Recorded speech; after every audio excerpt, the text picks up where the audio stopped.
Là, nous sommes dans la structure qui héberge les cloches de Notre-Dame de Paris, qu'on avait fait en 2012, et que, de manière inattendue, on a récupéré. On les a nettoyées pour la plupart, on les a analysées pour vérifier qu'elles étaient aptes à sonner pour quelques centaines d'années et leur donner une nouvelle vie pour la réouverture de Notre-Dame de Paris.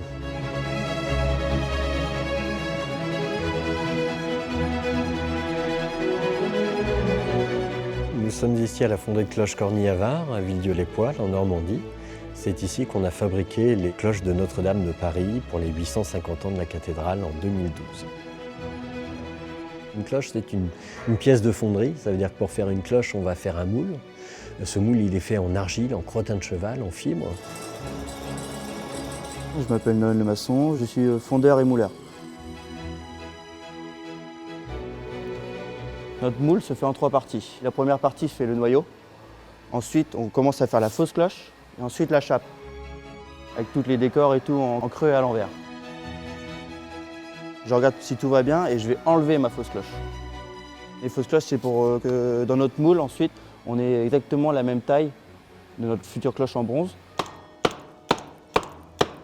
Ce qui me plaît le plus, c'est toute la préparation du moule pour ensuite arriver à la fonderie. Pour moi, c'est comme si on faisait une naissance d'une cloche. Une cloche que tout le monde entendra dans leur ville, dans leur commune. Là, c'est le futur noyau de ma cloche. Et là, je suis en train de regarder s'il n'y a pas de défaut, tout en ponçant légèrement le noyau pour que ce soit le plus lisse possible. Ça me rend heureux, quoi. Juste ça. Pour moi, c'est un art. Je m'appelle Pauline, je travaille à la fonderie de Villedieu en tant que modeleuse fondeur depuis 2023. Le métier de modeleuse consiste à mettre des décors en cire sur les cloches.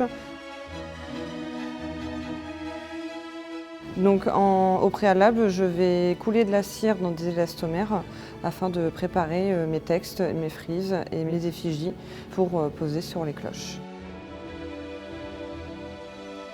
En fait, on va mettre tout ça sur la fausse cloche. On va faire fondre la cire, ça va laisser l'empreinte en creux et à l'envers dans le moule. La fonderie, c'est 30 000 emplois en France encore aujourd'hui.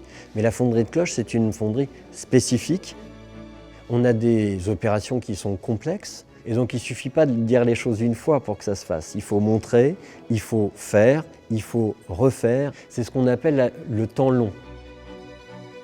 La transmission, ça doit se faire sur plusieurs mois, voire sur plusieurs années. Et quand on parle de moulage en argile, là on est sur quelque chose de particulièrement rare qu'on ne peut apprendre qu'en entreprise. C'est des cloches qui vont durer 250 ans. C'est quelque chose qui est vraiment artistique, donc je vais vraiment y laisser mon empreinte. Fournir des cloches pour le monde entier, ça me plaît énormément. Moi je dis toujours qu'on peut aimer ou pas aimer le son des cloches, mais on ne peut pas être indifférent. Quelque part ça nous transcende, c'est ça leur rôle.